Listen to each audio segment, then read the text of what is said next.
Salut, c'est Trado. Voilà ma mise à jour quotidienne pour l'indice parisien. Magnifique séance que celle d'aujourd'hui, puisque la figure en étoile du matin que nous avions repérée hier a fonctionné à plein et ceux qui ont opté pour le trade haussier, eh bien, j'imagine, sont très contents. Nous avons donc réussi à passer avec succès la moyenne mobile à cette séance qui avait été fatale hier. Aujourd'hui, nous clôturons bien en dessus et la prochaine cible est naturellement la moyenne mobile à 20 séances dont il faudra se départir si on veut atteindre l'objectif naturel de la nouvelle fourchette d'Andrews rose ici, à savoir la médiane. Si on devait atteindre la médiane, les cours iraient chercher les 3680, 3700 et on arriverait donc de fait à s'affranchir de la M20 et de la résistance horizontale ici à 3640. Une fois de plus, j'ai envie de dire malheureusement, le fait que l'on rebondisse assez violemment aujourd'hui ne change pas grand-chose à la donne et nous sommes toujours techniquement simplement dans une situation de rebond haussier.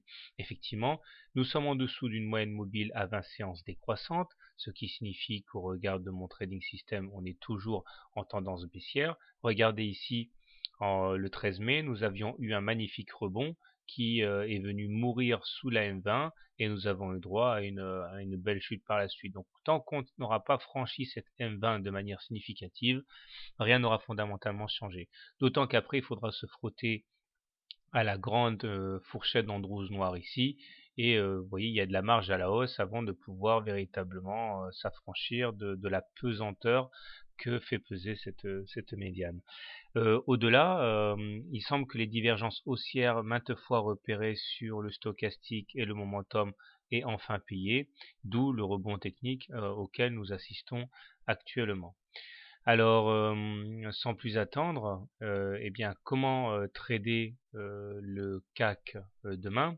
Alors, on peut rajouter d'ailleurs ici pour mémoire une petite oblique noire qui pourrait s'avérer, enfin marron, qui pourrait s'avérer utile.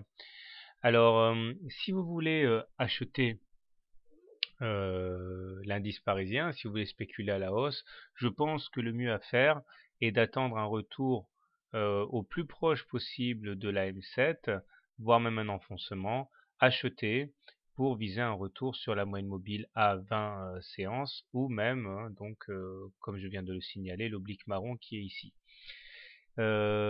Stop loss devant être mis en cas de clôture sous la M7 naturellement. Si au contraire vous préférez vendre à découvert le CAC, le shorter, spéculer à la baisse, eh bien plusieurs solutions. Pour les plus agressifs, vous pouvez attendre un retour sur la M20 et donc aussi l'oblique marron.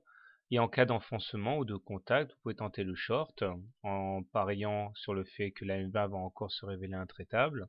Stop loss en cas de clôture au-dessus de la M20. Objectif, un retour sur la M7.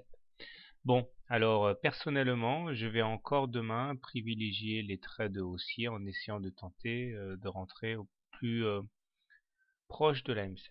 Voilà, bonne soirée, bon trade et à demain.